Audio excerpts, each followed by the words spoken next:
ನಮಸ್ತೆ friends. Dena Miriam ರವರು the untold story of Sita ಅಂದ್ರೆ ಕನ್ನಡದಲ್ಲಿ ಭಾಷಾಂತರಗೊಂಡಿರುವಂತ ಸೀತಾಯಣ ಅನ್ನೋ ಬುಕ್ಸ್ ಮೂಲಕ ಏನ್ ಹೇಳ್ತಾ ಇದ್ದಾರೆ ಅನ್ನೋದನ್ನ ತಿಳ್ಕೊಳ್ಳೋಣ. ಈಗ ಮೊದಲು ಅವರ ಮಾತುಗಳನ್ನ ತಿಳ್ಕೊಳ್ಳೋಣ ಫ್ರೆಂಡ್ಸ್. ಮೊದಲು ಮುನ್ನುಡಿಯನ್ನ ಹೇಳ್ತಾ ಇದ್ದಾರೆ. ಅವರು ಹೇಳ್ತಾ ಇದ್ದಾರೆ, ಬ್ರಹ್ಮ ಮುಹೂರ್ತದ ಸಮಯದಲ್ಲಿ ಏನೇನು ಆಗುತ್ತೆ ಎಂಬುದರ ಬಗ್ಗೆ ಅವರಲ್ಲಿ ಹೇಳ್ತಾ ಇದ್ದಾರೆ. ಬ್ರಹ್ಮ ಮುಹೂರ್ತದಲ್ಲಿ ಅಂದ್ರೆ ರಾತ್ರಿ ಹಗಲಿನ ನಡುವೆ ಧ್ಯಾನ ಸ್ಥಿತಿಯಲ್ಲಿ ಆಳವಾಗಿ ಹೋದಾಗ ಮನಸ್ಸು ಧ್ಯಾನದ ಸಾಗರದಲ್ಲಿ ವಿಲೀನಗೊಳ್ಳುತ್ತದೆ. ಹೊರಗಿನ ಪ್ರಪಂಚಕ್ಕೆ ಎಚ್ಚರಗೊಳ್ಳದ ನಕ್ಷತ್ರಗಳು ಮರೆಯಾಗದ ಮುಂಚೆ, ಹೊರಗಿನ ಪ್ರಪಂಚಕ್ಕೆ ಯಾರು ಎಚ್ಚರಗೊಳ್ಳದ ಸಮಯದಲ್ಲಿ, ಸೂರ್ಯ ತನ್ನ ಸಾರಥಿಯನ್ನ ಕರ್ಕೊಂಡು ಬರುವುದಕ್ಕಿಂತ ಮುಂಚೆ, ಹಕ್ಕಿಗಳು ಚಿಲಿಪಿಲಿ ಕಲರವವನ್ನ ಮಾಡುವುದಕ್ಕಿಂತ ಮುಂಚೆ, ನಿಶಾಚಾರಿ ಪ್ರಾಣಿಗಳು ವಿಶ್ರಾಂತಿ ತೆಗೆದುಕೊಳ್ಳುತ್ತಿರುವ ಸಮಯದಲ್ಲಿ, ಆಗ ಅಂದ್ರೆ ಬ್ರಹ್ಮ ಮುಹೂರ್ತದಲ್ಲಿ ಧ್ಯಾನಿಸುವವರಿಗೆ ನಮ್ಮೊಳಗಿನ ಅಂತರ್ಜಗತ್ತು ಬೆಳಕಾಗುವ ಸಮಯವನ್ನ ನಾವು ನೋಡ್ತೀವಿ. ಈ ಸಮಯದಲ್ಲಿ ನಾವು ನೋಡಿರದ ಕೇಳಿರದ ಮಾತುಗಳು, ದೃಶ್ಯಗಳನ್ನ ನೋಡಲು ಸಾಧ್ಯ ಆಗತ್ತೆ ಅಂತ ಹೇಳ್ತಾ ಇದ್ದಾರೆ. ಸೀತಾ ಮಾತೆಯ ಕುರಿತು ಹೇಳ್ತಾ ಇದ್ದಾರೆ, ಧ್ಯಾನಕ್ಕೆ ಹೋದಾಗ ನನಗೆ ಏನಾಯ್ತು ಸಮಯದಲ್ಲಿ ಅಂತ ಹೇಳ್ತಾ ಇದ್ದಾರೆ. ಅವರಲ್ಲಿ ಈ ಸಮಯದಲ್ಲಿ ನನ್ನೆದುರು ಅಂತರ್ಲೋಕ ತೆರೆದುಕೊಳ್ತು. ಮಾನವನ ಕಣ್ಣುಗಳಿಂದ ನೋಡಲು ಸಾಧ್ಯವಿರದ ಮಹಾ ಬೆಳಕು, ಪ್ರಕಾಶಮಾನವಾದ ಬೆಳಕನ್ನ ನೋಡಿದೆ. ತುಂಬಾ ಸುಂದರವಾಗಿತ್ತು ಆ ಬೆಳಕು, ಜಗತ್ತೆಲ್ಲವನ್ನ ಆವರಿಸ್ತು. ಅಲ್ಲಿ ತುಂಬಾ ಪ್ರೇಮಿಗಳು ಸಂತೋಷದಿಂದ ಪ್ರೀತಿ ಮತ್ತು ಕೋಮಲತೆಯಿಂದ ಮೋಜು ಮಾಡ್ತಿದ್ರು. ಅಲ್ಲಿ ಅವರ ಮೇಲೆ ಒಂದು ಪ್ರೀತಿಯ ಬೆಳಕು ಹರಡಿಕೊಳ್ತಾ ಇತ್ತು. ಅದನ್ನು ನೋಡಿ ನಾನು ತುಂಬಾ ಸಂತೋಷಗೊಂಡೆ. ಎಲ್ಲರೂ ಈ ಪ್ರೀತಿಯನ್ನೇ ಅನುಭವಿಸ್ತಾರೆ ಅಂತ ನನ್ನ ಹೃದಯದಲ್ಲಿ ಸಂತೋಷ ತುಂಬಿ ಬಂತು ಅಂತ ಹೇಳ್ತಾ ಇದ್ದಾರೆ. ಆಗ ನಾನು ಶ್ರೀರಾಮ ಮತ್ತು ಸೀತಾಮಾತೆ ಭೂಮಿಗೆ ತಂದ ಪ್ರೀತಿಯೇ ಇದಾಗಿದೆ ಅಂತ ಅಂದ್ಕೊಂಡೆ. ಈ ಪ್ರೀತಿ ಎಲ್ಲರಿಗೂ ಹರಡುತ್ತದೆ, ಇದನ್ನು ನಾವು ನಮ್ಮೊಳಗೆ ಜಾಗೃತಗೊಳಿಸ್ಕೋಬೇಕು ಅಂತ ನಾನು ಅಂದ್ಕೊಂಡೆ ಅಂತ ಹೇಳ್ತಾ ಇದ್ದಾರೆ. ಇದೆಲ್ಲ ಧ್ಯಾನದಲ್ಲಿ ನಾನು ಅಂದ್ಕೊಳ್ತಾ ಇದ್ದೆ. ಮೊದಲು ಅದು ಪ್ರೀತಿಯಾಗಿತ್ತು, ನಂತರ ಬೆಳಕು ಅದು ಸುಂದರ ರೂಪವಾಗಿ ಒಂದು ಹಸಿರು ಬಣ್ಣವನ್ನ ಪಡ್ಕೊಳ್ತು. ಅಲ್ಲಿ ಶ್ರೀರಾಮ ಆಕಾರವಿರ್ಲಿಲ್ಲ, ಆದರೆ ಆ ಶ್ರೀರಾಮನ ಬೆಳಕಿನ ಶಕ್ತಿ ಅಲ್ಲೆಲ್ಲ ವ್ಯಾಪಿಸ್ತಾ ಇತ್ತು. ಬೆಳಕು ಜಾಸ್ತಿ ಆಯ್ತು, ಮತ್ತಷ್ಟು ಅಗಾಧವಾಯ್ತು. ಆಗ ನಾನು ತುಂಬಾ ಆಶ್ಚರ್ಯಪಟ್ಟೆ ಮತ್ತು ನನಗೆ ಮಾತುಗಳು ಕೇಳಲಾರಂಭಿಸಿದ್ವು. ಇದು ಶ್ರೀರಾಮ ಭೂಮಿಗೆ ತಂದ ಪ್ರೀತಿಯಾಗಿದೆ. ಶ್ರೀರಾಮ ಭೂಮಿಗೆ ಪ್ರೀತಿಯ ಹೊಸ ಗುಣವತ್ತತೆಯನ್ನ ಜಾಗೃತಗೊಳಿಸಿದ್ರು ಅನ್ನ ಮಾತುಗಳು ಧ್ಯಾನದಲ್ಲಿ ಕೇಳ್ತಾ ಬಂದ್ವು.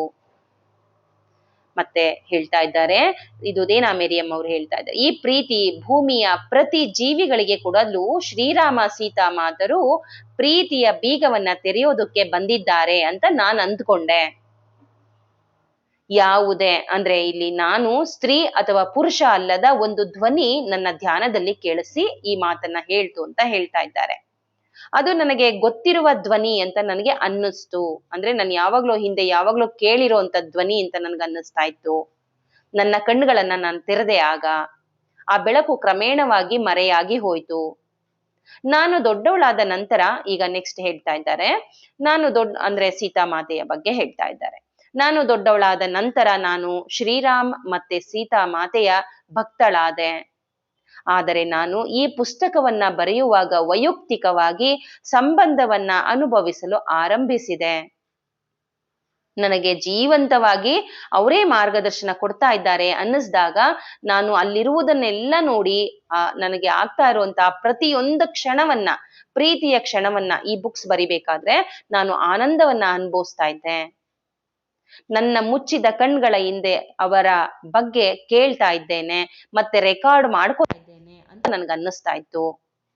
ಅವರ ಜೊತೆ ನಾನು ಮಾತನಾಡಿರುವ ಎಲ್ಲವೂ ನನಗೆ ಗೊತ್ತಾಗ್ತಾ ಹೋಯ್ತು. ಆ ಸಂಗತಿಗಳನ್ನ ನಾನು ಬಹಿರಂಗವಾಗುವುದನ್ನ, ಅಂದ್ರೆ ಆ ಸಂಗತಿಗಳು ಬಂದಿದ್ದು ನನ್ನ ಬುದ್ಧಿ ಏನಿದೆ ಅದು ನನ್ನ ಅರ್ಥ ಮಾಡ್ಕೊಳ್ಳೋದಕ್ಕೆ ನಾನು ಪ್ರಯತ್ನ ಮಾಡ್ತಾ ಇದ್ದೆ. ಇಂದ್ರದೆಲ್ಲ ಏನೇನಾಗಿದೆ ಅನ್ನೋದನ್ನ ನಾನು ಅರ್ಥ ಮಾಡ್ಕೊಳ್ಳೋದಕ್ಕೆ ಪ್ರಯತ್ನ ಮಾಡ್ತಾ ಇದ್ದೆ ಅಂತ ಹೇಳ್ತಾ ಇದ್ದಾಳೆ ದೇನಾ ಮಿರಿಯಂ. ಸೀತೆಯ ಕಥೆಯು ಅರಣ್ಯಗಳು, ಗಾಳಿ, ನಕ್ಷತ್ರ, ಕಿರಣ, ಇದರ ಮೂಲಕ ವಿವಿಧ ರೂಪಗಳಲ್ಲಿ ದೈವಿಕ ಶಕ್ತಿಗಳೊಂದಿಗೆ ಸಮೃದ್ಧವಾಗಿ ಪ್ರಪಂಚಕ್ಕೆ ಬರ್ತಾ ಇದೆ ಅಂತ. ಜೊತೆಗೆ ಆಗಾಗ್ಗೆ ಈ ಕಥೆಗಳೆಲ್ಲ ನನಗೆ ಎಲ್ಲಿಂದ ಬರ್ತಾ ಇದೆ ಅಂತ ನಾನು ಅನ್ಕೋತಾ ಇದ್ದೆ. ಮನಸ್ಸನ್ನ ಪ್ರಶ್ನೆ ಮಾಡ್ತಾ ಇದ್ದೆ. ನನಗೆ ಸ್ವಲ್ಪ ಸಂಶಯ, ಡೌಟ್ ಬರೋಕೆ ಸ್ಟಾರ್ಟ್ ಆಯ್ತು. ಅವು ನಂದ್ ಯಾವ್ದೋ ನೆನಪುಗಳಾಗಿದೆ ಅಷ್ಟೇ, ಬೇರೆಯವರ ನೆನಪುಗಳು ಕಲ್ಪನಾ ಶಕ್ತಿಯಂತೆ ನನ್ಗೂ ಕೂಡ ಅವು ಬರ್ತಾ ಇದೆ, ನಿರೂಪಣೆ ಮಾಡ್ತಾ ಇದೆ, ಈ ರೀತಿ ಅನ್ಕೊಂಡು ನನ್ನ ಹೃದಯದಲ್ಲಿ ನಾನು ಅನ್ಕೋತಾ ಇರ್ಬೇಕಾದ್ರೆ ಹೃದಯ ಹೇಳ್ತು, ಕೇಳು, ನಿನ್ನೊಂದಿಗೆ ಶ್ರೀ ರಾಮನ ಮಡದಿ ಸೀತಾಮಾತೆ ಮಾತಾಡ್ತಾ ಇದ್ದಾಳೆ, ಕೇಳು ಅನ್ನೋ ಮಾತು ಕೇಳಿಸ್ತು. ಅನೇಕ ಯುಗಗಳ ಹಿಂದೆ ಪ್ರಾಚೀನ ಭಾರತದಲ್ಲಿ ಶ್ರೀರಾಮನು ಧರ್ಮ ಎಂದು ಕರೆಯಲ್ಪಡುವ ನ್ಯಾಯ ನೀತಿಯುಕ್ತ ಕ್ರಿಯೆಯ ಸಾರ್ವತ್ರಿಕ ನಿಯಮಗಳ ಆಧಾರದ ಮೇಲೆ ಸಮಾಜದ ಬುನಾದಿಯನ್ನು ಸ್ಥಾಪಿಸಲು ಬಂದಿದ್ದನು.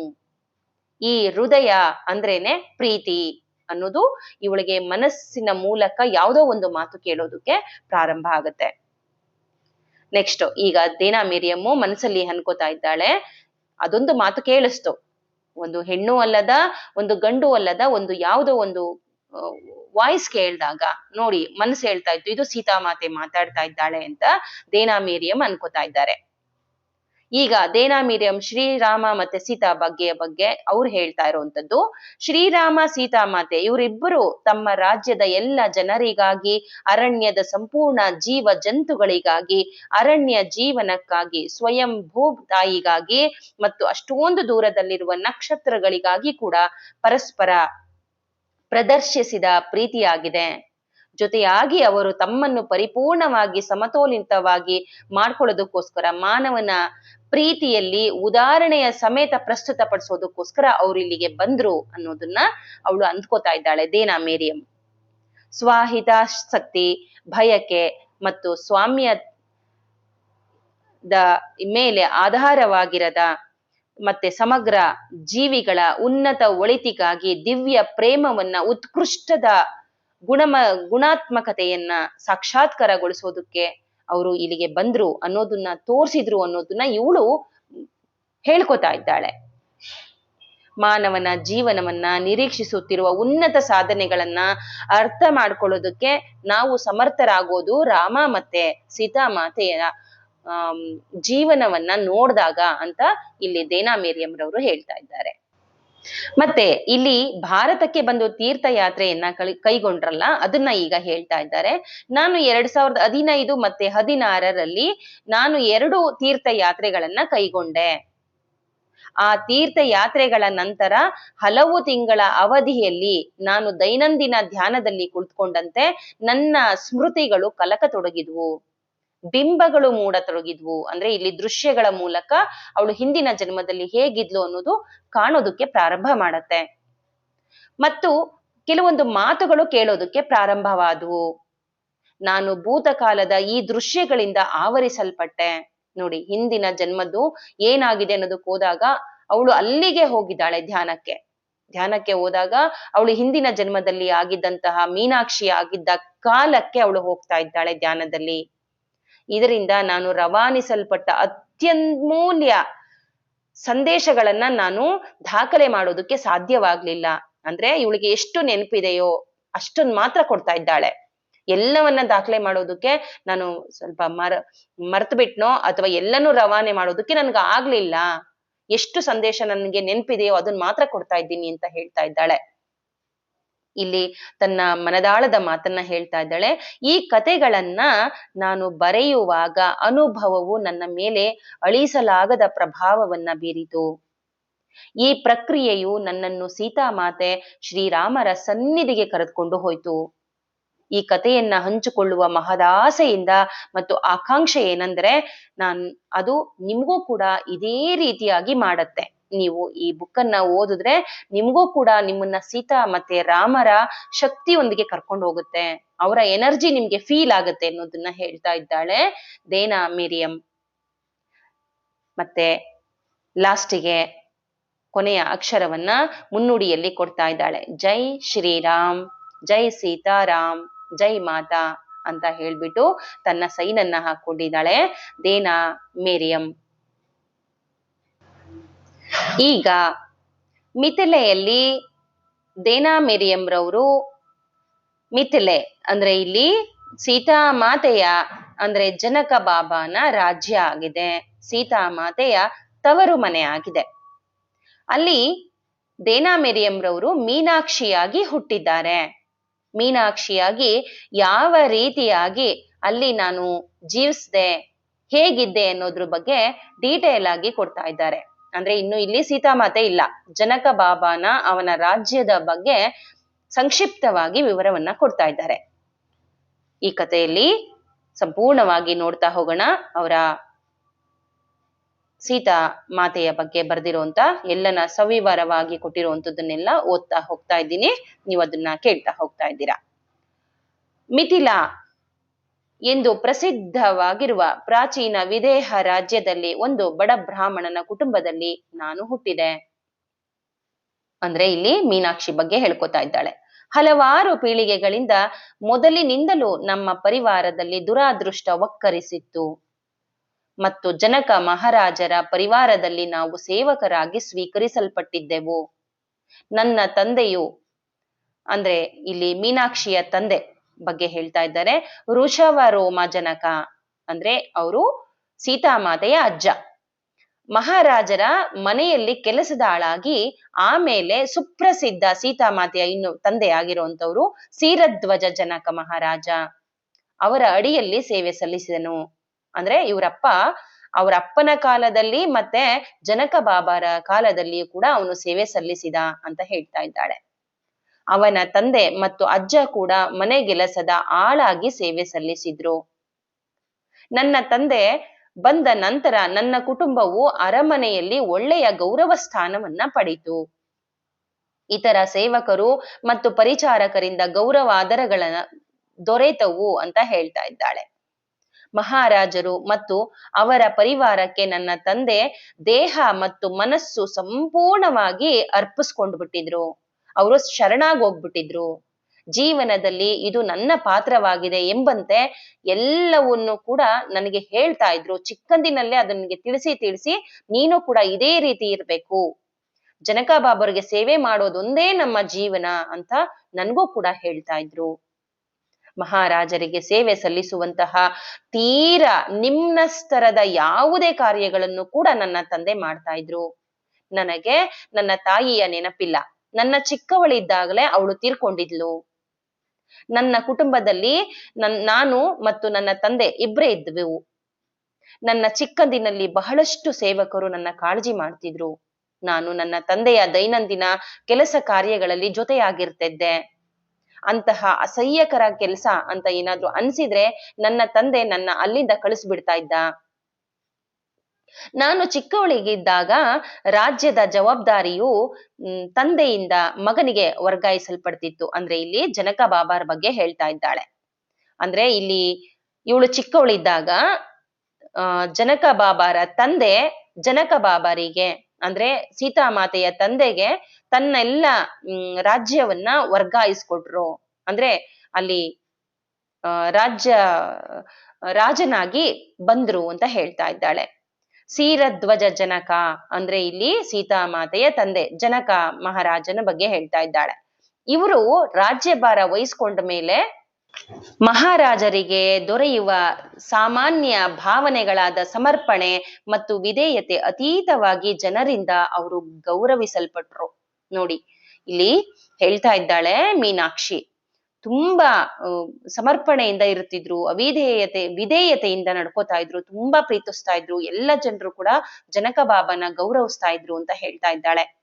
ಹೊಸ ಮಹಾರಾಜ ಕುರಿತು ನನ್ನ ತಂದೆಯಲ್ಲಿ ಸರ್ವೋಚ್ಚ ಗೌರವಾದರಗಳನ್ನ ಹೊಂದದ ಅಂದ್ರೆ ತುಂಬಾ ಪ್ರೀತಿ ಇಟ್ಕೊಂಡಿದ್ದ, ಗೌರವವನ್ನ ಇಟ್ಕೊಂಡಿದ್ದ ಜನಕ ಬಾಬಾರ ಬಗ್ಗೆ ಅಂತ ಹೇಳ್ತಾ ಇದ್ದಾರೆ.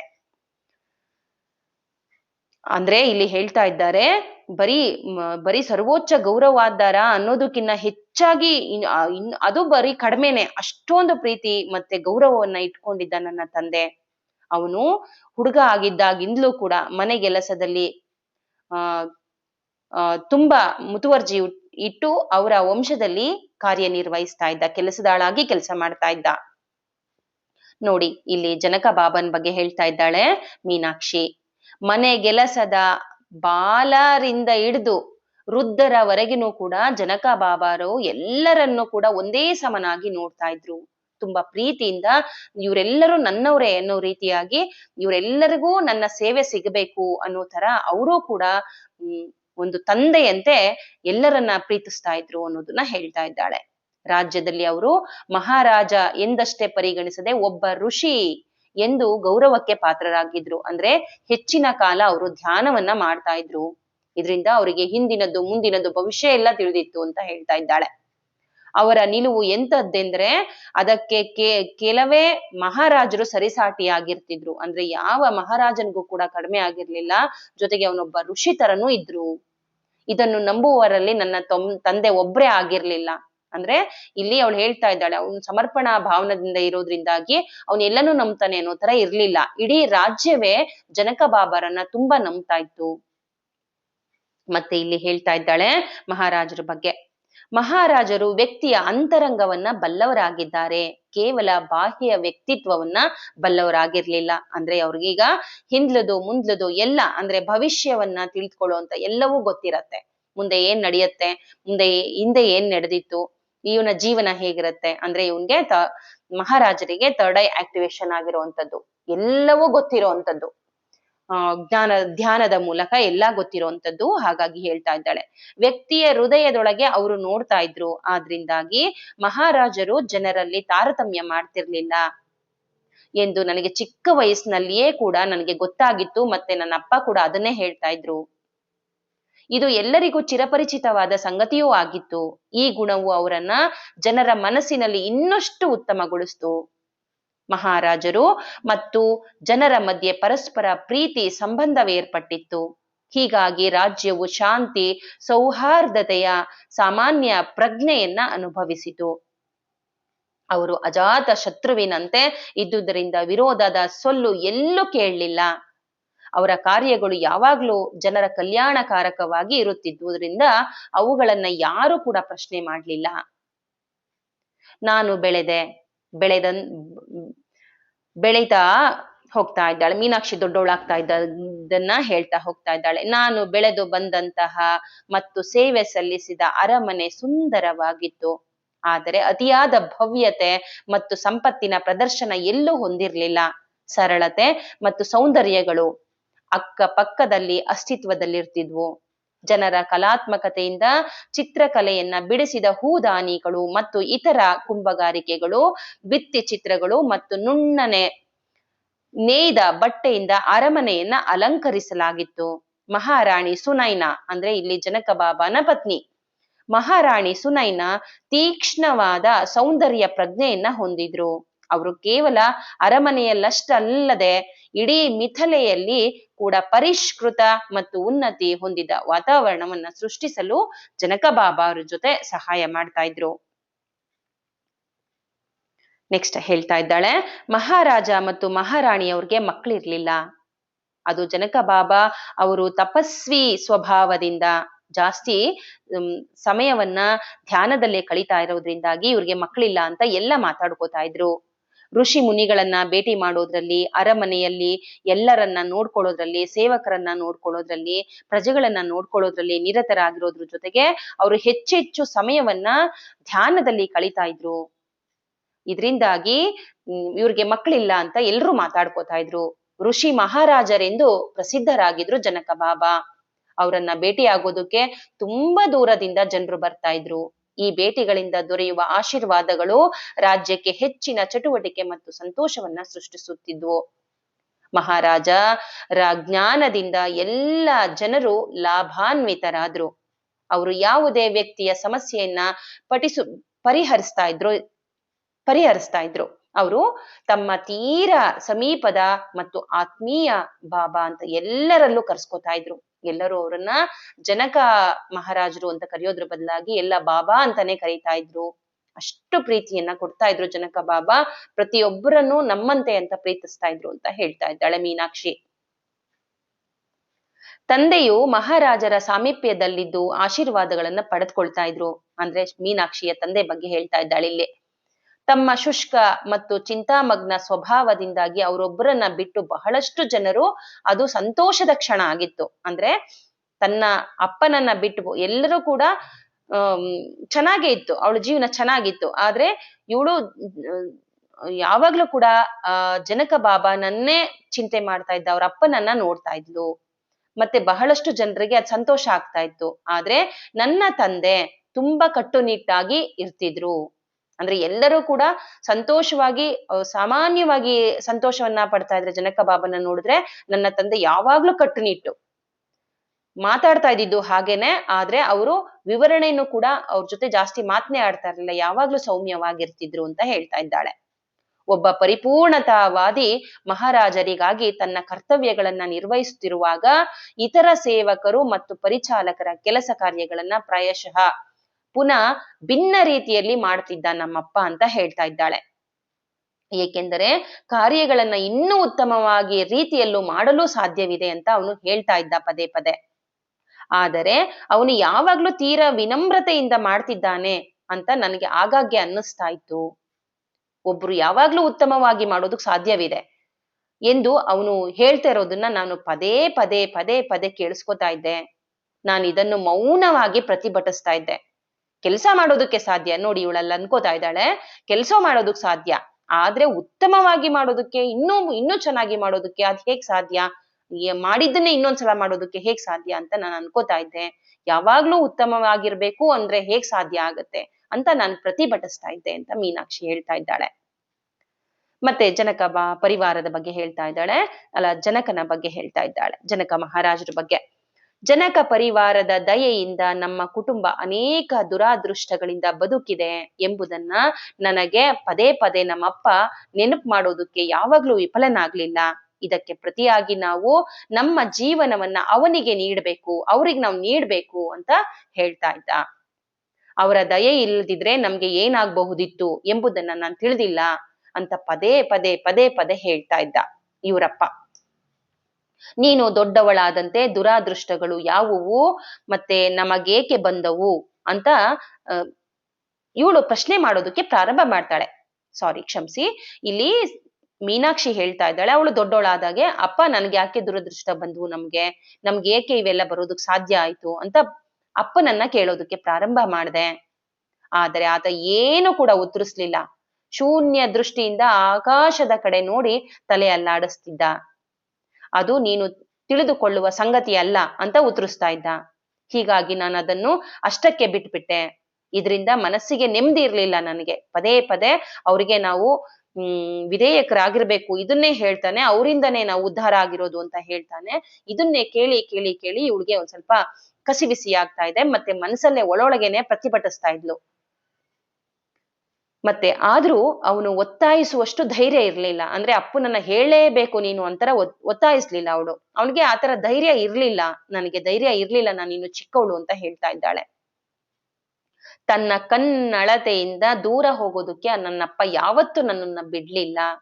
ಈ ತರ ಮಕ್ಕಳಂತೆ ಆ ಮಕ್ಳ ಜೊತೆ ಎಲ್ಲ ನಾನು ಹೋಗಿ ಅವ್ರ ಜೊತೆ ಸೇರಿ ಆಟ ಆಡೋದಕ್ಕೆ, ಕಾಡಿನ ಒಳಗಡೆ ಹೋಗೋದಕ್ಕೆ ಸಾಧ್ಯವಾಗದಿರೋ ತರ ನನ್ನಪ್ಪ ಯಾವಾಗ್ಲೂ ನನ್ನನ್ನ ಕಣ್ಗಾವಲಾಗಿ ಕಾಯ್ತಾ ಇದ್ದ.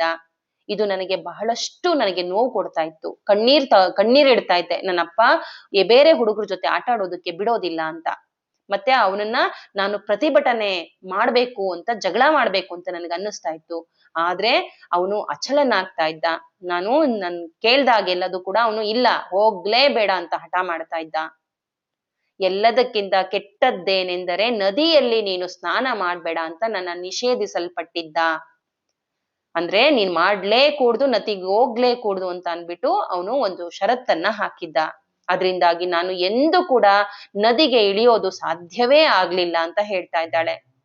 ನನಗೊಬ್ಬಳಿಗೆ ಮಾತ್ರ ನಿರ್ಬಂಧ ಇರುವಂತೆ ನನಗೆ ತೋರ್ತಾ ಇತ್ತು. ಇಡೀ ಮಕ್ಕಳೆಲ್ಲಾ ಸಂತೋಷವಾಗಿದ್ದಾರೆ, ನನ್ನಪ್ಪನ ಹಠವಾದದ ಗುಣದಿಂದಾಗಿ ನಾನು ನಿರ್ಬಂಧದಿಂದ ಇದ್ದೇನೆ ಅಂತ ನನಗೆ ಪದೇ ಪದೇ ಅನ್ನಿಸ್ತಾ ಇತ್ತು. ಎಷ್ಟೇ ಮನವಿ ಮಾಡ್ಕೊಂಡ್ರು ಕೂಡ ಅವನು ಒಂದು ದಿನನೂ ಕೂಡ ಅದಕ್ಕೆ ನನ್ಗೆ ಪರ್ಮಿಷನ್ ಕೊಡ್ಲೇ ಇಲ್ಲ ಅಂತ ಮೀನಾಕ್ಷಿ ಹೇಳ್ತಾ ಇದ್ದಾಳೆ.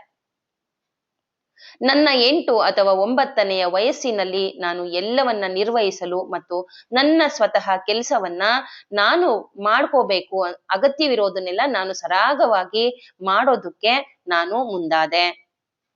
ನನ್ನ ತಂದೆಯು ವಿವಿಧ ಕೆಲಸ ಕಾರ್ಯಗಳನ್ನ ನೋಡ್ಕೊಳ್ಳುವಾಗ ನಾನೂ ಸಹ ನನ್ನ ತಂದೆಯ ಜೊತೆಗೂಡಿ ಹೋಗ್ತಾ ಇದ್ದೆ. ಸಂಜೆಯ ವೇಳೆ ಕೆಲಸದಿಂದ ನಿವೃತ್ತರಾಗುವಾಗ ಜನಕ ಬಾಬಾ ಅವರಿಂದ ಆಶೀರ್ವಾದವನ್ನ ಪಡೆದುಕೊಳ್ತಾ ಇದ್ದ ನನ್ನ ತಂದೆ ಅಂತ ಹೇಳ್ತಾ ಇದ್ದಾಳೆ. ಕೆಲವೊಮ್ಮೆ ಅವರೊಂದಿಗೆ ಜೊತೆಯಾಗಿರಲು ನನಗೆ ಅನುಮತಿ ದೊರೆತಾಗ ನನ್ನ ತಂದೆಯು ಮಹರ್ಷಿಯ ಪಾದಗಳ ಮೇಲೆ ತನ್ನ ಹಣೆಯನ್ನು ಇಟ್ಟಾಗ ನಾನು ಬಾಗಿಲ ಬಳಿ ನಿಂತು ನಾಚಿಕೆಯಿಂದ ನಿಂತಿರ್ತಿದ್ದೆ. ಅಂದ್ರೆ ತನ್ನಪ್ಪ ಹೋಗಿ ಅಲ್ಲಿ ಶರಣಾಗಿ ಕಾಲ್ ಮುಟ್ಟಿ ನಮಸ್ಕಾರ ಮಾಡ್ಕೋತಾ ಇರೋದು, ಪಾದಗಳಿಗೆ ಹೋಗಿ ಸ್ಪರ್ಶ ಮಾಡ್ತಾ ಇರೋದು ಇವಳಿಗೊಂಥರ ನಾಚಿಕೆ ಅನ್ನಿಸ್ತಾ ಇತ್ತು ಅಂತ ಹೇಳ್ತಾ ಇದ್ದಾಳೆ. ಅವರಿಬ್ಬರನ್ನ ನೋಡುತ್ತಿದ್ದುದು ನನಗೆ ನೆನಪಿದೆ. ಅವರಿಬ್ರು ನಾನು ಅವರು ನಮ್ಮಪ್ಪ ಆಶೀರ್ವಾದ ತಗೋತಾ ಇರ್ಬೇಕಾದ್ರೆ ನಾನು ಅವ್ರನ್ನ ನೋಡ್ತಾ ಇದ್ದೆ, ಅದು ನನಗೆ ನೆನಪಿದೆ ಅಂತ ಹೇಳ್ತಾ ಇದ್ದಾಳೆ. ಜನಕ ಬಾಬಾ ಅವರ ಭವ್ಯವಾದ ಆಕೃತಿ, ಅವರ ಎತ್ತರದ ನಿಲುವು, ಮೈಕಟ್ಟು, ಹಿಂದಕ್ಕೆ ಎಳೆದ ಕಪ್ಪಾದ ಕೂದಲು, ಹಿಂದಕ್ಕೆ ಇಳಿಬಿಟ್ಟಿದ್ರು ಅಂತ ಹೇಳ್ತಾ ಇದ್ದಾಳೆ. ಇಳಿಬಿದ್ದ ಗಡ್ಡ, ತಾರುಣ್ಯವಿದ್ರೂ ಕೂಡ ಬೂದು ಬಣ್ಣಕ್ಕೆ ತಿರುಗಿದ ಕೂದಲು.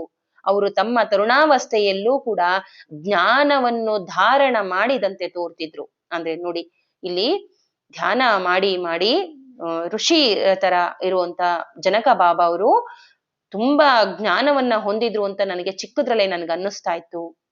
ಅವರು ಹೆಚ್ಚು ಆಹಾರವನ್ನ ಸೇವಿಸ್ತಿರ್ಲಿಲ್ಲವಾದ್ರಿಂದ ಅವರು ತೆಳ್ಳಗಿನ ಆಕೃತಿಯನ್ನ ಹೊಂದಿದ್ದಾರೆ ಅಂತ ನಾನು ಅನ್ಕೊಳ್ತಾ ಇದ್ದೆ. ಅವರ ಮೂಗು ನೀಳವಾಗಿತ್ತು, ಗಡ್ಡ ಆವರಿಸಿತ್ತು ಅವ್ರ ಮುಖವನ್ನೆಲ್ಲ, ಪೂರ್ಣ ತುಟಿಯವರೆಗೆಲ್ಲ ಗಡ್ಡ ಆವರಿಸಿತ್ತು ಅಂತ ಹೇಳ್ತಾ ಇದ್ದಾಳೆ. ಅವರ ಮುಖ ಲಕ್ಷಣವಾಗಿತ್ತು, ಸೂಕ್ಷ್ಮ ಕೆತ್ತನೆಯಿಂದ ಕೂಡಿತ್ತು. ನೀಳವಾದ ಅವರ ಮುಖವು ದಯಾಪೂರ್ಣ ಮತ್ತು ಪ್ರಶಾಂತತೆಯಿಂದ ಇತ್ತು. ಎಲ್ಲರನ್ನೂ ಕೂಡ ದಯೆಯಿಂದ ನೋಡ್ಕೋತಾ ಇದ್ರು ಜನಕ ಬಾಬಾ ಅಂತ ಹೇಳ್ತಾ ಇದ್ದಾಳೆ. ನನ್ನ ತಂದೆ ತೀರಾ ಭಿನ್ನ, ಅವ್ರಿಗಿನ್ನ ತುಂಬಾ ಭಿನ್ನ. ಅಂದ್ರೆ ತನ್ನ ತಂದೆಯನ್ನ ಜನಕ ಬಾಬಾರವರಿಗೆ ಹೋಲಿಸಿ ಮೀನಾಕ್ಷಿ ನೋಡ್ಕೋತಾ ಇದ್ದಾಳೆ.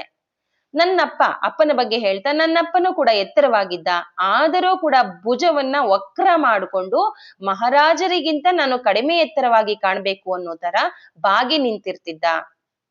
ಜನಕ ಬಾಬಾ ಅವರಿಗೆ ಕಡಿಮೆ ಆಹಾರ ಅವ್ರಿಗಿನ್ನ ನಾನು ಇನ್ನ ಕಡಿಮೆ ಆಹಾರ ತಿನ್ಬೇಕು ಅಂತ ಅನ್ಬಿಟ್ಟು ಆಹಾರನು ಕೂಡ ಕಡಿಮೆನೆ ತಗೋತಾ ಇದ್ದ. ಆದ್ರಿಂದಾಗಿ ತೀರಾ ತೆಳ್ಳಗಾಗ್ಬಿಟ್ಟಿದ್ದ. ಮತ್ತು ಅವನ ಮುಖವು ಕೂಡ ಯಾವಾಗ್ಲೂ ಕಠೋರವಾಗಿರ್ತಿತ್ತು. ಅಂದ್ರೆ ಯಾವಾಗ್ಲೂ ಕೂಡ ಅವ್ರಿಗೆ ಸರೆಂಡರ್ ಆಗಿರ್ಬೇಕು ಅನ್ನೋ ತರ, ಜನಕ ಬಾಬಾರ್ಗಿಂತ ಜಾಸ್ತಿ ಊಟ ತಗೊಂಡ್ರು ಕೂಡ ನಾನು ಅವ್ರಿಗಿನ್ನ ಚೆನ್ನಾಗ್ ಕಾಣ್ತೀನಿ ಅಂತ ವಕ್ರವಾಗಿ ಬೆನ್ನನ್ನ ಬಾಗಿಸ್ಕೊಂಡು ಅವರಿಗೋಸ್ಕರನೇ ಅವರ ಜೀವನವನ್ನೆಲ್ಲ ಮುಡುಪಿಟ್ಟಿದ್ದ ಅಂತ ಹೇಳ್ತಾ ಇದ್ದಾಳೆ. ಮಹಾರಾಜರ ಸನ್ನಿಧಾನದಲ್ಲಿ ಇರುವಾಗ ಮಾತ್ರ ಕೋಮಲವಾಗಿರ್ತಿದ್ದ. ರಾತ್ರಿ ವೇಳೆ ದೈನಂದಿನ ಕೆಲಸಗಳನ್ನ ಮಾಡುವ ಸಮಯದಲ್ಲಿ ಒಮ್ಮೊಮ್ಮೆ ನಾನು ನನ್ನ ತಂದೆಯೊಂದಿಗೆ ಹೋಗ್ತಾ ಇದ್ದೆ. ಆಗ ಚೆನ್ನಾಗಿ ವಿಶ್ರಾಂತಿ ಮಾಡುವ ಅಂತ ಇವರು ಜನಕ ಬಾಬಾ ಅವರು ಹೇಳ್ತಾ ಇದ್ರು. ನಿನಗೆ ಸೊಂಪಾಗಿ ನಿದ್ರೆ ಬರ್ಲಿ ಅಂತ ಅನ್ಬಿಟ್ಟು ಆಶೀರ್ವಾದ ಮಾಡ್ತಾ ಇದ್ರು. ಅಂದ್ರೆ ಇಲ್ಲಿ ಮಹಾರಾಜರಿಗೆ ನಾನು ಸೇವೆ ಸಲ್ಲಿಸ್ಬೇಕು ಅಂತ ನಿದ್ರೆ ಬರೋ ಟೈಮಲ್ಲೂ ಕೂಡ ಅವನು ನಿದ್ರೆ ಮಾಡ್ದೇನೆ ಥಟ್ ಅಂತ ಎಚ್ಚರಾಗ್ತಾ ಇರುವಂತ ವ್ಯಕ್ತಿತ್ವವನ್ನ ಉಳ್ಳವನಾಗಿದ್ದ.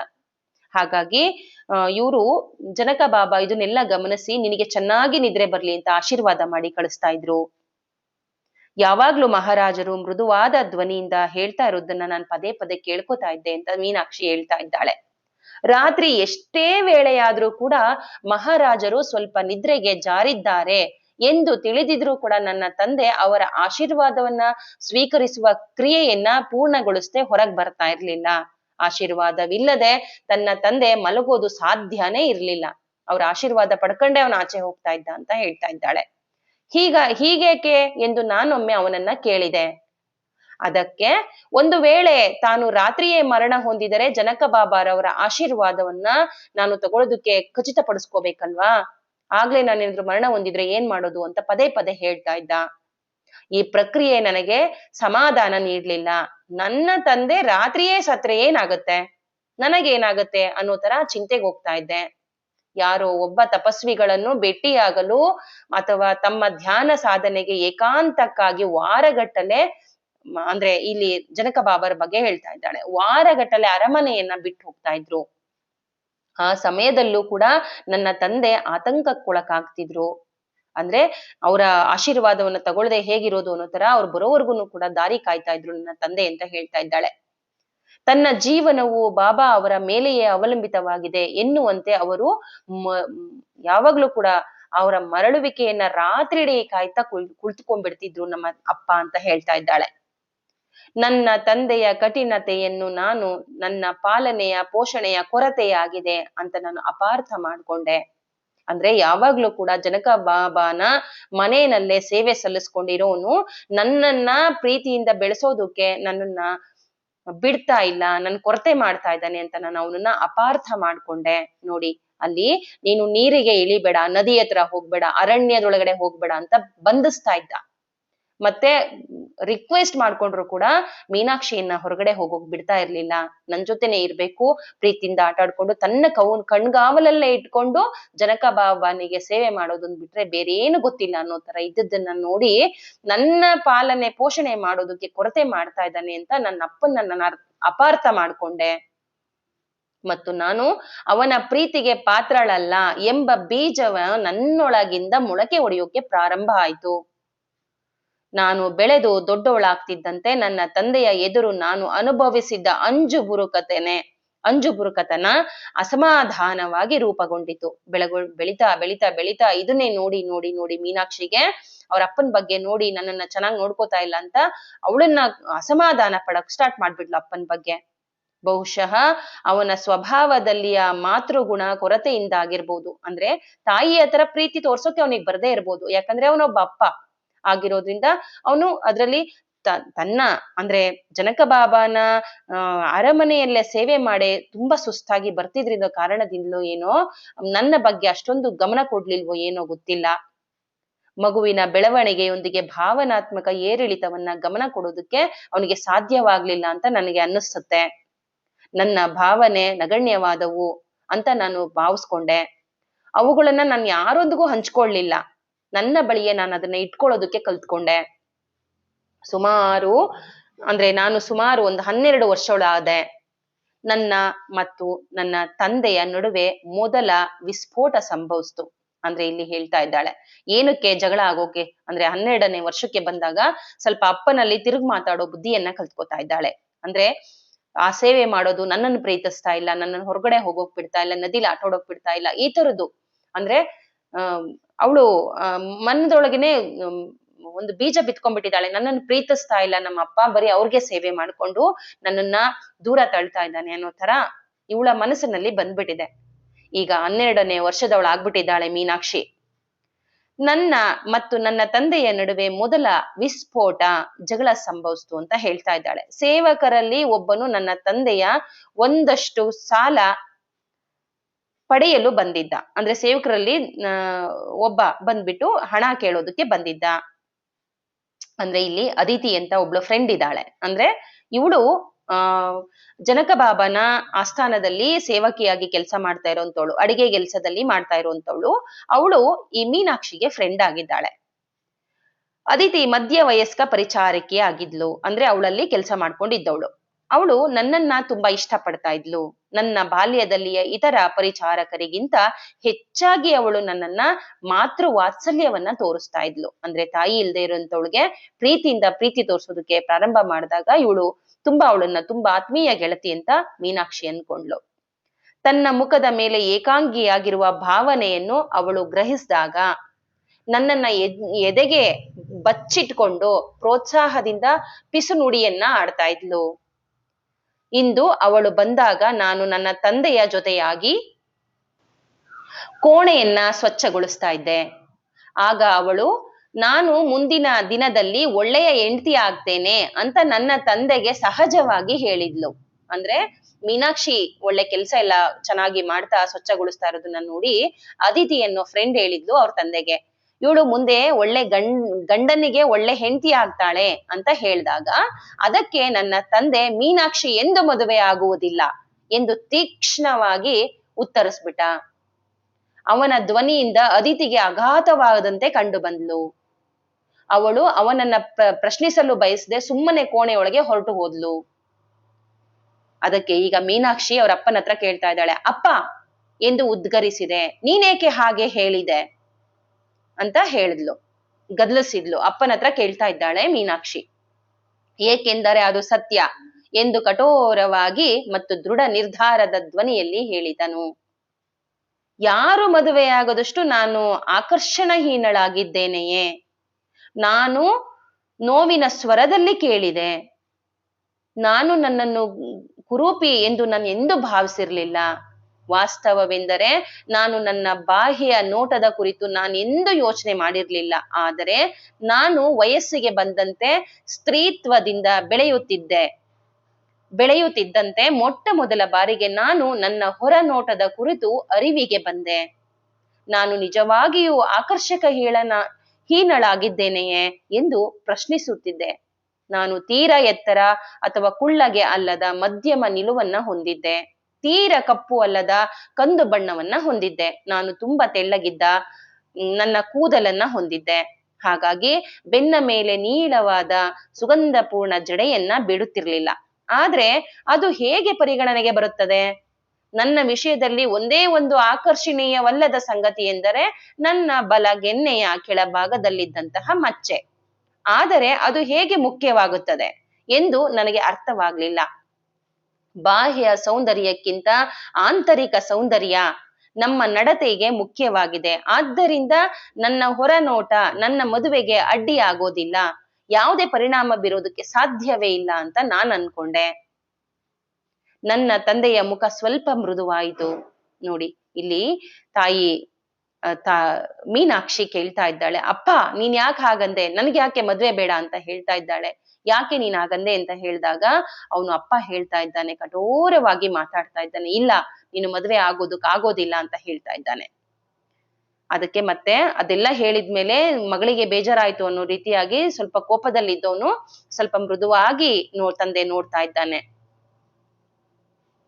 ಮೀನಾಕ್ಷಿ, ನೀನು ಚೆನ್ನಾಗಿ ಕಾಣುವೆ, ಅದಕ್ಕೇನು ಸಂಬಂಧವಿಲ್ಲ. ನೀನು ಮದುವೆಯಾದರೆ ನನಗೆ ಏನೋ ಸಂಭವಿಸುತ್ತದೆ, ನೀನು ದುರಾದೃಷ್ಟವೂ ಸಂಭವಿಸುತ್ತದೆ ಎನ್ನುವ ಕಾರಣಕ್ಕಾಗಿ ನೀನು ಮದುವೆಯಾಗಬಾರದು ಅಂತ ದೃಢ ನಿರ್ಧಾರವಾಗಿ ಮಾಡಿದ್ದೇನೆ ಎಂದ. ನೋಡಿ, ಅವಳು ನೀನು ಮದುವೆ ಆದ್ರೆ ನೀನ್ ಜೀವನದಲ್ಲಿ ತೊಂದರೆಯನ್ನ ಪಡ್ತೀಯಾ, ದುರಾದೃಷ್ಟ ಅನ್ನೋದು ಬರುತ್ತೆ ನಿನಗೆ, ಅದಕ್ಕೆ ನೀನು ಮದುವೆ ಆಗ್ಬೇಡ ಅಂತ ನಾನು ದೃಢವಾಗಿ ನಿಶ್ಚಯ ಮಾಡಿದ್ದೇನೆ ಅಂತ ಹೇಳ್ತಾ ಇದ್ದಾನೆ. ನೀನು ಹಾಗೇಕೆ ಹೇಳುತ್ತಿರುವೆ ಅಂತ ನಾನು ಅಳತೊಡಗಿದೆ. ನನ್ನ ಜೀವನದ ಕುರಿತು ನೀನು ದುರಾದೃಷ್ಟದ ಮಾತುಗಳನ್ನು ಆಡುವುದನ್ನು ನಾನು ಕೇಳಿದ್ದೇನೆ. ಅಪ್ಪ, ಅದ್ಯಾವ ದುರಾದೃಷ್ಟ? ಬಾಕಿ ಎಲ್ಲರಂತೆ ನಾವೂ ಕೂಡ ಸಂತೋಷದಿಂದ ಇರುವುದಕ್ಕೇಕೆ ಸಾಧ್ಯವಿಲ್ಲ? ಅವರಿಗಿಂತ ನಾವೇಕೆ ಕಡಿಮೆ ಅದೃಷ್ಟಶಾಲಿಗಳಾಗಿದ್ದೇವೆ? ಏಕೆ ಅಪ್ಪ, ಏಕೆ? ನನಗೆ ಧಾರಾಳವಾಗಿ ಕಣ್ಣೀರು ಹರಿಯತೊಡಗಿತು. ಈ ರೀತಿಯಾದ ಭಾವನೆಗಳನ್ನು ನನ್ನ ತಂದೆಯ ಎದುರು ನಾನು ಎಂದೂ ಪ್ರಕಟಿಸಿರ್ಲಿಲ್ಲ. ನನ್ನ ಏಕೈಕ ಸಂತೋಷದ ಮಾರ್ಗವಾಗಿರಬಹುದಾದ ಮದುವೆಯನ್ನ ಅವನು ತಡೆ ಹಿಡಿಯುತ್ತಿದ್ದಾನೆ ಎಂಬುದನ್ನ ಸಹಿಸಲು ತೀರ ಕಷ್ಟವಾಯಿತು. ನನ್ನ ತಂದೆ ಉತ್ತರಿಸ್ಲಿಲ್ಲ. ಅವನು ನೇರವಾಗಿ ಗಾಳಿಯಲ್ಲಿ ನೋಡತೊಡಗಿದ. ಕೊನೆಗೆ ಅವನು ಹೇಳಿದನು, ಮಗು, ಕೆಲವೊಂದು ಸಂಗತಿಗಳನ್ನ ನಾವು ಬದಲಾಯಿಸಲು ಸಾಧ್ಯವಿಲ್ಲ. ಗತ ಕಾಲದಲ್ಲಿ ಮಾಡಿರುವುದನ್ನ ನಾನಾಗಲಿ ಅಥವಾ ನೀನಾಗಲಿ ಬದಲಾಯಿಸಲು ಸಾಧ್ಯವಿಲ್ಲ. ಜನಕ ಬಾಬಾ ಕೂಡ ಇದನ್ನು ಬದಲಾಯಿಸಲು ಸಾಧ್ಯವಿಲ್ಲ. ಆದರೆ ಅವರು ನನಗೆ ತಾಳ್ಮೆ, ತ್ಯಾಗ ಮತ್ತು ಸಹಿಷ್ಣುತೆ ಕಲಿಸಿದ್ದಾರೆ. ಇದನ್ನೇ ನಾನು ನಿನ್ನಿಂದ ಬಯಸುತ್ತೇನೆ.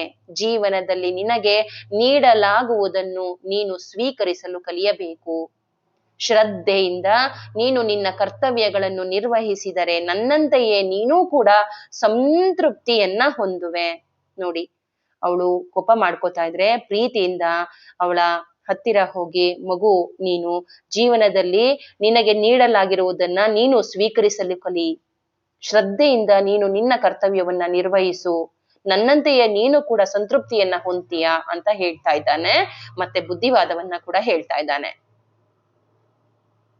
ಅದಕ್ಕೆ ಮೀನಾಕ್ಷಿ ಹೇಳ್ತಾ ಇದ್ದಾಳೆ, ಅವನ ಮಾತುಗಳು ನನ್ನನ್ನು ತೃಪ್ತಿಪಡಿಸಲಿಲ್ಲ. ನನ್ನ ಕಣ್ಣೀರು ಹೆಚ್ಚಾಯಿತು. ನನ್ನನ್ನು ನನ್ನ ತೋಳುಗಳಲ್ಲಿ ತೆಗೆದುಕೊಂಡು ಸಾಂತ್ವನ ಹೇಳುವ ಬದಲಾಗಿ ನಾನು ಹೇಳಿದ್ದನ್ನು ನೀನು ಒಪ್ಪಿಕೊಳ್ಳಬೇಕು ಮತ್ತು ಈ ಜನ್ಮದಲ್ಲಿ ಮದುವೆಯಾಗುವ ಆಲೋಚನೆಯನ್ನ ಬಿಟ್ಟು ಬಿಡು. ಹೆಚ್ಚಿನ ದುರಾದೃಷ್ಟ ಸಹಿಸುವುದು ಒಳ್ಳೆಯದಕ್ಕಾಗಿಯೇ ಇದೆ ಎಂದು ಉತ್ತರಿಸಿ ಕೋಣೆಯಿಂದ ಹೊರ ನಡೆದ. ಅವರಪ್ಪ ಹಾಗಂತ ಹೇಳಿ ಹೊರಗೆ ಹೋಗ್ಬಿಟ್ಟ. ನಾನು ಹತಾಶೆಯಲ್ಲಿ ಮುಳುಗಿದೆ.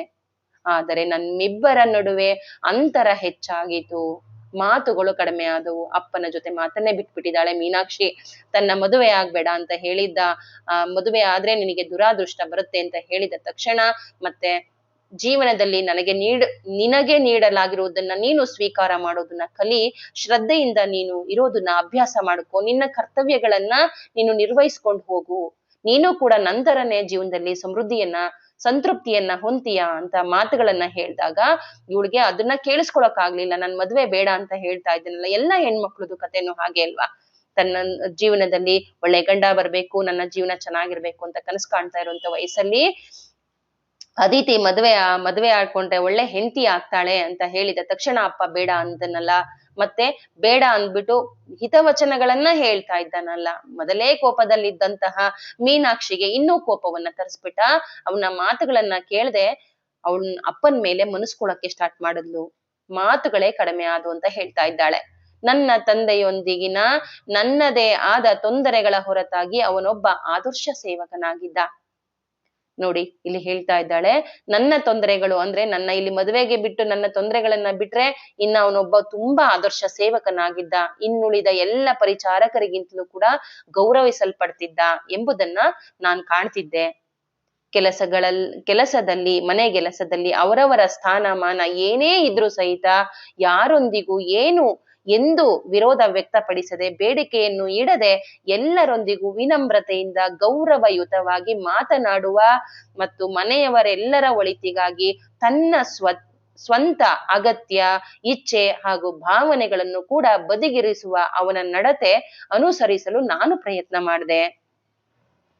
ಅದು ಕಷ್ಟಕರವಾದರೂ ಮೌಲ್ಯಯುತವಾದ ತರಬೇತಿಯಾಗಿತ್ತದು. ಅಂದ್ರೆ ಅಪ್ಪ ನನಗದ್ ಕಷ್ಟ ಅಂತ ಗೊತ್ತಿದ್ರು ಕೂಡ ಮೌಲ್ಯಯುತವಾಗಿ ನನಗೆ ತರಬೇತಿ ನೀಡ್ತಾ ಇದ್ದ. ನಾನೇನಾದರೂ ನನಗಾಗಿ ಹುಡುಕಾಟ ಮಾಡುತ್ತಿರುವುದನ್ನ ಅಥವಾ ಸಂತೃಪ್ತಿಯಿಂದ ಎಲ್ಲವನ್ನ ವ್ಯಕ್ತಪಡಿಸ್ತಾ ಇರೋದನ್ನ ನನ್ನ ತಂದೆ ಗಮನಿಸಿದ್ರೆ, ನನ್ನ ಮನಸ್ಸು ಹೃದಯದಲ್ಲಿ ಏನಾದ್ರೂ ಹೇಳುತ್ತಿದ್ರೆ ಅವನ ನೋಟವು ಅವೆಲ್ಲವನ್ನು ಅಪ್ಪಚ್ಚಿ ಮಾಡ್ತಾ ಇತ್ತು. ಅಂದ್ರೆ ಅಪ್ಪನ ಬಗ್ಗೆ ಅವಳನ್ನ ಅಂದ್ರೆ ಮೀನಾಕ್ಷಿಯನ್ನ ಗಮನಿಸ್ತಾ ಇದ್ದ. ಅವನು ನೋಡಿ ಕಣ್ಣಲ್ಲೇ ಸನ್ನೆ ಮಾಡಿ ಅದನ್ನ ಎಲ್ಲ ನಾನೇನಾದ್ರೂ ಪ್ರತಿಭಟಿಸ್ತಾ ಇದ್ರೆ ಅದನ್ನ ಕಣ್ಣಲ್ಲೇ ಸನ್ನೆ ಮಾಡಿ ಮತ್ತೆ ಅವಳಿಗೆ ಮನಸ್ಸಿಗೆ ನೋವಾಗೋ ತರ ಮಾಡಿ ಅದನ್ನ ಅಲ್ಲಿಗೆ ಕಟ್ ಮಾಡ್ತಾ ಇದ್ದ ಅಂತ ಹೇಳ್ತಾ ಇದ್ದಾಳೆ. ಕೃತಜ್ಞತೆಯು ಪರಿವಾರದ ಸದಸ್ಯರೆಲ್ಲರಲ್ಲೂ ಬಹು ಮುಖ್ಯವಾದ ಗುಣವಾಗಿತ್ತು. ನೋಡಿ, ಬರೀ ಅವರಪ್ಪನಲ್ಲಿ ಮಾತ್ರ ಅಲ್ಲ, ಕೃತಜ್ಞತೆಯ ಭಾವ ಇಡೀ ಆ ಸಾಮ್ರಾಜ್ಯದಲ್ಲಿ ಅವರ ಅರಮನೆಯಲ್ಲಿಯೇ ಕೂಡ ಇತ್ತು ಅಂತ ಹೇಳ್ತಾ ಇದ್ದಾಳೆ. ಇದು ಜನಕ ಬಾಬಾ ಮತ್ತು ಸುನೈನಾ ಮಾತೆಯರಿಂದ ರೂಪಿಸಲ್ಪಟ್ಟಿತ್ತು. ತಮ್ಮ ಕೆಲಸದ ಆಳುಗಳಿಗೆ ಮತ್ತು ಪರಿಚಾರಕರುಗಳಿಗೂ ಕೂಡ ಕೃತಜ್ಞೆ ಸಲ್ಲಿಸುವುದನ್ನ ಅವರು ಕೂಡ ತಪ್ಪಿಸ್ತಾ ಇರ್ಲಿಲ್ಲ. ನೋಡಿ, ಇಲ್ಲಿ ಸೇವೆ ನಡೀತಾ ಇದ್ರೆ ಅವ್ರಿಗೂ ಕೂಡ ನಿಮ್ಮಿಂದ ಧನ್ಯವಾದಗಳು ಅಂತ ಕೃತಜ್ಞತೆ ಹೇಳಿನೇ ಅವರು ಕೂಡ ಒಂದು ಗ್ರಾಟಿಟ್ಯೂಡ್ ವ್ಯಕ್ತಪಡಿಸ್ತಾ ಇದ್ರು ಜನಕ ಬಾಬಾ ಮತ್ತೆ ಸುನೈನಾ ಮಹಾರಾಣಿ ಅಂತ ಹೇಳ್ತಾ ಇದ್ದಾಳೆ ಮೀನಾಕ್ಷಿ. ನಮ್ಮ ಜೀವನಗಳನ್ನ ತಮಗೆ ಸಾಧ್ಯವಾದ ಎಲ್ಲ ಉತ್ತಮ ವಿಧಾನಗಳಿಂದ ಸುಗಮಗೊಳಿಸಿದ್ರು. ಪ್ರತಿಯೊಬ್ಬ ವ್ಯಕ್ತಿಯೂ ಇನ್ನಿತರ ಪಾತ್ರಗಳಷ್ಟೇ ಮುಖ್ಯವಾದ ಮನೆಯ ಅಗತ್ಯ ಕಾರ್ಯಗಳನ್ನ ನೆರವೇರಿಸ್ತಾ ಇದ್ರೆ ಎಂಬುದನ್ನ ಎಲ್ಲರೂ ಕೂಡ ಅವರ ಅಗತ್ಯವಾದ ಕೆಲಸಗಳನ್ನ ಅವ್ರು ಮಾಡ್ತಾ ಇದ್ದಾರೆ ಅಂತ ನಮ್ಗೆ ತಿಳುವಳಿಕೆ ಆಗಿತ್ತು. ಯಾವ ಕೆಲಸವನ್ನು ಅವಹೇಳನಕಾರಿಯಲ್ಲ ಮತ್ತು ಯಾರನ್ನು ಇತರರಿಗಿಂತ ಹೆಚ್ಚು ಅಥವಾ ಕಡಿಮೆ ಮೌಲ್ಯದವರು ಅಂತ ಜನಕ ಬಾಬಾ ಮತ್ತೆ ಸುನೈನಾ ಪರಿಗಣಿಸ್ತಾ ಇರ್ಲಿಲ್ಲ. ಎಲ್ಲರನ್ನೂ ಒಂದೇ ಸಮಾನವಾಗಿ ನೋಡ್ತಾ ಇದ್ರು ಅಂತ ಹೇಳ್ತಾ ಇದ್ದಾಳೆ. ಆದರೆ ಒಬ್ಬ ತರುಣಿಯಾಗಿ ನಾನು ಈ ಪರಿಕಲ್ಪನೆಯನ್ನ ಸಂಪೂರ್ಣವಾಗಿ ಅರ್ಥ ಮಾಡ್ಕೊಳ್ಳಿಲ್ಲ. ನನ್ನ ತಂದೆಯು ಇಷ್ಟೊಂದು ದೀರ್ಘ ಹಾಗೂ ಕಠಿಣ ಸೇವೆಯ ನಂತರ ಇತರರಿಗಿಂತ ಅರ್ಹನಾಗಿದ್ದಾನೆ ಎಂಬ ಭಾವನೆ ಅಹಂ ನನಗೆ ಬಂತು ಅಂತ ಹೇಳ್ತಾ ಇದ್ದಾಳೆ. ಯಾವಾಗಲಾದರೂ ಭಾವನೆಯ ಸುಳಿವು ಕಂಡುಕೊಂಡಾಗ ನನ್ನ ತಂದೆಯು ತಕ್ಷಣವೇ ಪ್ರತಿಕ್ರಿಯಿಸ್ತಾ ಇದ್ರು. ಅಂದ್ರೆ ಯಾವಾಗ ನಾನು ಅಹಮ್ಮಿಂದ ಮಾತಾಡ್ತಾ ಇದ್ದಾಗ ಅಲ್ಲಿಗೆ ಬಂದು ತಕ್ಷಣ ಬಾಯಿ ನಿಲ್ಲಿಸಿ ಮೀನಾಕ್ಷಿಯನ್ನ ತಡಿತಾ ಇದ್ನಂತೆ ಅವರಪ್ಪ. ಮೀನಾಕ್ಷಿಯ ಜೀವನವು ನನಗೆ ನೀಡುವುದರಲ್ಲಿ ನೀನು ಸಂತೃಪ್ತಿಯನ್ನ ಕಂಡುಕೊಳ್ಳಬೇಕು ಮೀನಾಕ್ಷಿ ಅಂತ ಹೇಳ್ತಾ ಇದ್ದ ಅಪ್ಪ. ನಿನ್ಗೆ ಏನ್ ಕೊಟ್ಟಿದ್ಯೋ ಅದ್ರಲ್ಲೇ ಸಂತೃಪ್ತಿಯಿಂದ ಇರು. ಜನಕ ಬಾಬಾ ಅವರಿಗೆ ಸೇವೆ ಸಲ್ಲಿಸುವಷ್ಟು ಯೋಗ್ಯರಾಗಿರುವುದು ನಮ್ಮ ಮಹಾ ಅದೃಷ್ಟವಾಗಿದೆ. ಇದಕ್ಕಾಗಿ ನಾನು ತುಂಬಾ ಕೃತಜ್ಞನಾಗಿದ್ದೇನೆ. ನೀನೂ ಸಹ ಹಾಗೆ ಮಾಡಬೇಕು ಅಂತ ಪ್ರಾರ್ಥಿಸ್ತಾ ಇದ್ದೇನೆ ಅಂತ ಕೇಳ್ಕೊತಾ ಇದ್ದಾನೆ. ವಿನಮ್ರತೆಯಿಂದ ಕೇಳ್ಕೊತಾ ಇದ್ದಾನೆ ಮಗಳಿಗೆ. ಒಂದು ದಿನ ಅವನು ನನಗೆ ಇದನ್ನ ಹೇಳ್ದ, ಹಂಗಂತ ನನಗೆ ಗೊತ್ತಿದೆ ಅಪ್ಪ, ನೀನ್ ಅದನ್ನು ನನಗೆ ಕಲಿಸಿರುವೆ. ಸೇವೆ ಸಲ್ಲಿಸುವುದು ನಾನು ಸಂತೋಷದಿಂದ ಅದನ್ನ ಮಾಡ್ತೀನಿ ನಾನು ಎಂದು ನಾನು ತಲೆದೂಗ್ದೆ. ಮೀನಾಕ್ಷಿ, ನಾನು ಸಂತೋಷದ ಕುರಿತು ಹೇಳಲಿಲ್ಲ, ಸಂತೃಪ್ತಿಯ ಕುರಿತು ಹೇಳುತ್ತಿದ್ದೇನೆ. ಇದು ನಾನು ನಿನಗಾಗಿ ಆಶಿಸುವ ಸಂತೃಪ್ತಿ. ನೀನು ಅದನ್ನ ಮಾಡ್ಬೇಕು, ಸಂತೃಪ್ತಿಯಿಂದ ಮಾಡು, ಅಹಂ ಬೆಳೆಸ್ಕೋಬೇಡ ಅನ್ನೋದನ್ನ ತಂದೆ ಹೇಳ್ತಾ ಇದ್ದಾನೆ. ನಾನು ಮತ್ತೆ ತಲೆದೂಗಿದೆ. ನಾನು ಜನಕ ಬಾಬಾ ಅವರೊಂದಿಗೆ ನನ್ನ ತಂದೆಯ ಭಾವನೆಗಳನ್ನ ಕುರಿತು ಹಂಚಿಕೊಳ್ಳಬೇಕೆಂಬ ವಾಂಛೆ ಇದ್ದರೂ ನನಗೆ ಹಂಚಿಕೊಳ್ಳಲು ಸಾಧ್ಯವಾಗ್ಲಿಲ್ಲ. ನೋಡಿ, ಜನಕ ಬಾಬಾರ ಜೊತೆ ನಮ್ಮಪ್ಪ ಹಾಗಿದ್ದಾನೆ ಹೀಗಿದ್ದಾನೆ ಅಂತ ಎಲ್ಲರಿಗೂ ಹೆಮ್ಮೆಯಿಂದ ಹೇಳ್ಕೋಬೇಕು ಅಂತ ನಾನು ಅನ್ಕೋತಾ ಇದ್ದೆ. ಆದ್ರೆ ಅದು ಸಾಧ್ಯ ಆಗ್ಲಿಲ್ಲ. ನಮ್ಮಪ್ಪ ಅಲ್ಲಿಗೆ ತಡೆ ಹಿಡ್ದ ಅಂತ ಹೇಳ್ತಾ ಇದ್ದಾಳೆ.